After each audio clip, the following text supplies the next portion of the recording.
नमस्कार दोस्तों, पिछले एक महीना से भारत में कुछ बुद्धिजीवी है, कुछ थिंक टैंक है जो चीन का गुण गाने वाला है, पाकिस्तान समर्थक है। उन्होंने एक मोर्चा खोल रखा है। उन्होंने भारत सरकार को धमकी देना शुरू कर दिया, भैया अपने सेना को अब कुछ अलग करो, भारतीय सेना मजबूत नहीं रहा, क्योंकि जो हथियार हम लोग रूस से खरीदे हैं ना वो तो खोखला है। रूस जब खुद ही मार उसका लग रहा है, खुद ही पिटाई हो रहा है, तो भारत कैसे बचेगा? जो रसिया दुनिया का दूसरा महाशक्ति है, भारत कैसे पाकिस्तान चीन से लड़ेगा? भैया हमें अब कुछ करना होगा, हमें भगवान बचाए। दोस्तों इस तरह का नैरेटिव फैला रहा है और अपने ही लोगों को कमजोर बताने की कोशिश कर रहा है, अपने ही आर्मी को कमजोर बताने का कोशिश कर रहा है। देखो दोस्तों, सच्चाई तो यह है, भारत न तो कमजोर है और न ही चीन पाकिस्तान से हारेगा। चीन पाकिस्तान का अंत करने के लिए दोस्तों सक्षम है। आप बोलेंगे भैया तो संभव कैसे है, बताओ। देखिए दोस्तों, ये जो यूक्रेन और रूस का युद्ध है ना, इसे हम लोग हल्का में नहीं लेंगे, ठीक है। रसिया जो गलती किया है ये गलती हम लोग नहीं करेंगे, और इसीलिए भारत सरकार ने ओपनली आदेश दिया कि रूस यूक्रेन का युद्ध का खास तौर पे स्टडी करो, पढ़ाई करो, आखिरकार ये हुआ क्या, क्यों वहाँ पर रसिया फंस चुका है, क्या हुआ जो रसिया का बादशाह खत्म हो गया। दोस्तों एक ही बात समझ जाओ, भारत में कुछ लोग हैं जो भारत को कमजोर दिखाने की कोशिश कर रहा है, लेकिन बड़ी बात तो यह है, भारत अब ऐसा कुछ करने वाला है ना जिससे चीन पाकिस्तान तो छोड़ो दोस्तों, पूरे दुनिया हिल जाएगा, ठीक है। इसलिए आप लोग पूरा खबर देखते रहे, आखिरकार भारत किस प्रकार से रूस के हथियारों से दुनिया पे एक छत्र अपना प्रकोप जमाएगा और चीन पाकिस्तान को काबू करेगा। दोस्तों मैं आपको तमाम बातें बताऊंगा और बताऊंगा आखिरकार क्या सचमुच में भारत का जो हथियार है वो खोखला है, क्या रूसी हथियार कोई काम करनी है। दोस्तों मैं आपको यही बताऊंगा, आप लोग पूरा वीडियो देखते रहिए। लेकिन इन सबसे पहले आप लोग को बता दूँ दोस्तों, आप लोग वीडियो पूरा देखते हैं लेकिन वीडियो को लाइक करना ही भूल जाते हैं। आप लोग से फिर से अनुरोध है, जितना हो सके वीडियो को लाइक करें, चैनल को सब्सक्राइब करें और कमेंट भी करें, वीडियो को शेयर भी करें। आप लोग का शेयर बहुत ही महत्वपूर्ण है, ताकि आपके मित्रों को, हमारे मित्रों को पता चला आखिरकार दुनिया में चल क्या रहा है और दुनिया के इस रेस में भारत का पोजीशन क्या है, भारत कैसे महाशक्ति बनेगा। अब जानते आखिरकार हुआ क्या है। दोस्तों एक बात आप जान लो, युद्ध जीतने का खासतौर पे एक ही तरीका होता है, वो है हौसला, ठीक है। और कोई भी आदमी बोल दे कि अगर हमारे पास हथियार है और हथियार से हम ये जीत जाएंगे, दोस्तों ये संभव है नहीं। देखो हिटलर के पास हथियार कम था क्या, बहुत हथियार था, लेकिन वो हार गया। दोस्तों हौसला के साथ साथ दिमाग भी चाहिए। मत समझो कि अगर आपके पास हिम्मत है तो आप युद्ध जीत जाएंगे, ऐसा बिल्कुल नहीं। आपके पास दिमाग होना चाहिए, तभी आप युद्ध जीतेंगे।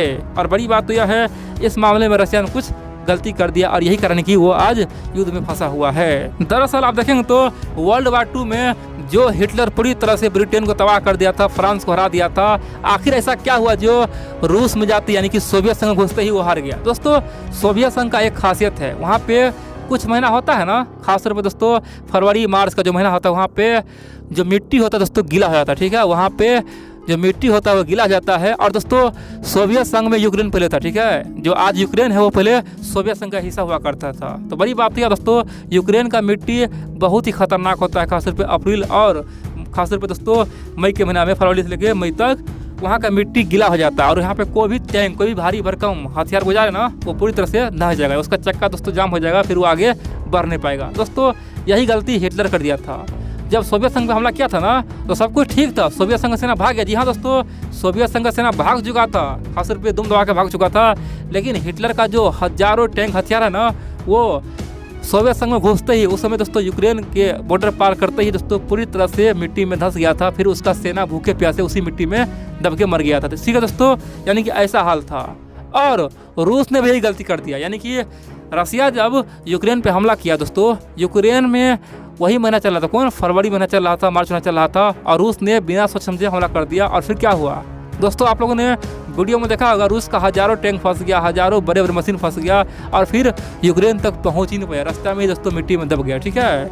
और बड़ी बात तो यह है, जब रूस का टैंक हथियार सब फंस गया दोस्तों, रूसी आर्मी भी वहाँ नहीं पहुँच पा रहा था। और यही कारण है कि दोस्तों रसिया बुरी तरह से यूक्रेन युद्ध में फंस चुका है। और बड़ी बात तो यह है, दूसरी ओर यूक्रेन का मदद कौन कर रहा है, पूरे दुनिया कर रहा है। जी हाँ दोस्तों, ये बात आप जान लो, यूक्रेन का मदद आज केवल अमेरिका ही नहीं, पूरे नेटो कर रहा है, पूरे यूरोप कर रहा है, दुनिया का लगभग आधी से अधिक देश कर रहा है। दोस्तों चोरी चोरी छुपके सब पैसा भी दे रहा है, हथियार भी दे रहा है, और अमेरिका का जो सैटेलाइट डेटा है वो भी अमेरिका उसे शेयर कर रहा है। अब बड़ी बात तो यह है, यहाँ पे रशियन मिसाइल दोस्तों, रशियन हथियार खराब नहीं है। जी हाँ दोस्तों, बिल्कुल खराब नहीं है। होता क्या है, मान लो रशिया कोई फाइटर प्लेन, ठीक है, जैसे ही यूक्रेन में घुसा दोस्तों, यूक्रेन के पास तो ना कोई हाई एडवांस कोई वेपन है जो उसे गिरा पाए। लेकिन क्या है, अमेरिका का जो सैटेलाइट है वो एक्यूरेट डेटा भेजता है, किसको, यूक्रेन को देता है। बोलता है कि देखो भैया यूक्रेन, यहाँ से एक टैंक आ रहा है, वहाँ से फाइटर प्लेन आ रहा है, तुम्हारे जो समुद्र आसपास है वहाँ पे खासतौर पे वारशिप आ रहा है। यानी कि दोस्तों एग्जैक्ट लोकेशन होता था, यानी कि एकदम जो सटीक निशाना होता है कहाँ पे कौन हथियार है वो बता देता है। और फिर क्या है, यूक्रेन उसी हथियार पे लगातार 4 से 5 मिसाइल दाग देता है। जी हाँ दोस्तों, 4 से 5 मिसाइल दागा, उसमें से धोखा से 1 मिसाइल लगता है और फिर रूस के हथियार को तबाह कर दे रहा है। यानी कि यहाँ पे यूक्रेनी सेना कोई बड़ा कमाल नहीं है, जो भी हो रहा है अमेरिका का, यूरोप का जो डेटा है दोस्तों, सैटेलाइट पावर है, उसका उपयोग करके यूक्रेन आज यहाँ तक पहुँचा हुआ है। और बड़ी बात तो यह है दोस्तों, एक बार जान लो, अमेरिका और यूरोप जो कर रहा है ना, यूक्रेन का साथ दे रहा है, यही अमेरिका यूरोप चीन का साथ नहीं देगा। मान लो आज के आज भारत पाकिस्तान में युद्ध शुरू हो जाए या फिर भारत चीन में युद्ध शुरू हो जाए दोस्तों, इसके समय क्या होगा, चीन का जो अपना टेक्नोलॉजी है भारत पर हमला करेगा और भारत के पास जो हथियार है चीन पर हमला करेगा। दोस्तों यहाँ पे अमेरिका किसका सहयोग करेगा, अमेरिका सहयोग करेगा भारत का, यानी कि उसके समय दोस्तों चीन का भी विनाश हो जाएगा। ठीक है, अभी जो यूक्रेन कर रहा है अमेरिका का डेटा लेकर कर रहा है, लेकिन उस केस में अमेरिका चीन को कोई ना तो डेटा देगा, ना ही लोकेशन बताएगा, और फिर जो हमारे पास हथियार है दोस्तों वो कामयाब होगा। ठीक है, इसीलिए आप यह ना कहें कि रशियन वेपन पूरी तरह से कमज़ोर है, हम लोग हार जाएंगे। दोस्तों ये प्रोपेगेंडा है। ठीक है दोस्तों, मान लो रशियन वेपन कमज़ोर है तो क्या यूक्रेन का वेपन बहुत ही एडवांस है? दोस्तों बिल्कुल नहीं। थोड़ा समझो, यूक्रेन दुनिया का 22वां रैंक कहाँ पे, ग्लोबल फायर इंडेक्स होता है दोस्तों। दुनिया में जो भी देश पावरफुल है, किसके पास कितना हथियार है, कितना मिलिट्री है, ग्लोबल फायर इंडेक्स में यूक्रेन का स्थान 21 से लेकर 22वां है, लेकिन रूस का कहाँ है, नंबर 2 पे है। दोस्तों सोचिए आप, यूक्रेन का हथियार कोई कमाल का नहीं है, उसका सेना कोई कमाल का नहीं है, लेकिन कमाल का क्या है, अमेरिकी जो टेक्नोलॉजी वो है कमाल का, वो शेयर कर रहा है, उसी का फायदा उठा रहा है। लेकिन अमेरिका कभी भी चीन को ये टेक्नोलॉजी देने वाला है नहीं। यानी कि भारत और चीन में युद्ध हो तो भारत अमेरिका का साथ होगा, और दोस्तों अमेरिका तमाम टेक्नोलॉजी जो है वो भारत को शेयर कर देगा, यानी कि चीन का जो लोकेशन वो भी बता देगा। और दोस्तों इस केस में चीन का बुरा अंत हो जाएगा। समझो, यूक्रेन जब रूस को टक्कर दे सकता है, और दोस्तों भारत तो दुनिया का 4था महाशक्ति देश है, अगर मान लो भारत उसी पावर से पाकिस्तान चीन पर हमला कर दे दोस्तों, समझो क्या होगा, अमेरिका का टेक्नोलॉजी होगा, डेटा होगा, और हम लोग चीन को धज्जियां उड़ा देंगे, बर्बाद कर देंगे। और दूसरी बात तो यह दोस्तों, भारत इतना कमज़ोर भी नहीं है। भारत का सेना दोस्तों दुनिया में सबसे पावरफुल सेना है, खासतौर पे पहाड़ में लड़ने के लिए,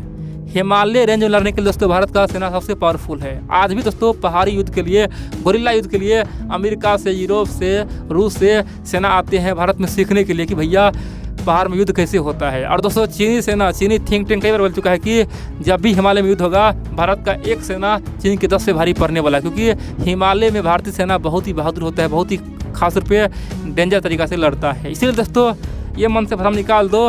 हाँ, चीनी जो प्रोपेगेंडा है वो फैलता रहेगा। चीन का दोस्तों एक ही काम है, चीन हर साल दुनिया में कम से कम 15 से लेकर 20 बिलियन डॉलर, कितना, 15 से लेकर 20 बिलियन डॉलर खर्च करता है, ताकि चीन का जो इमेज है दुनिया में जाए, भारी भरकम जाए, चीन कितना महान है, चीन कितना खतरनाक है, चीन के पास क्या, यानी कि चीन अपने आप को तारीफ करवाने के लिए दुनिया के मीडिया को खरीदता है। और हर साल कम से कम कितना दोस्तों, 15 से 20 बिलियन डॉलर, यानी कि जितना नेपाल का जीडीपी है ना, जितना नेपाल का टोटल अर्थव्यवस्था है, उसका आधा रकम, कितना, उसका आधा रकम तो वो केवल मीडिया के प्रचार प्रसार में लगा देता है।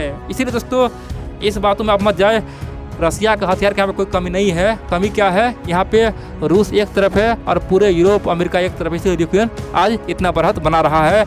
लेकिन एक बात जान लो, अगर रूस को गुस्सा आ गया ना, जिस प्रकार से अगर अंत में महादेव को गुस्सा दोस्तों अपना तीसरा आँख खोलता है, दोस्तों मैं रूस को महादेव नहीं बोल रहा हूँ, मैं एक एग्जाम्पल दे रहा हूँ कि अगर रूस को गुस्सा आ जाए ना तो देखेंगे रसिया अपना हाइपरसोनिक मारेगा, फिर तो अमेरिका का धज्जिया उड़ा देगा, यूरोप का धज्जिया उड़ा देगा। रसिया अपना सहन शक्ति अब खोने वाला है। रसिया दोस्तों देख रहा है कि आगे आगे होता क्या है। जिस दिन रसिया का अपना सहन शक्ति खो गया, समझो वो कुछ इतिहास रचेगा।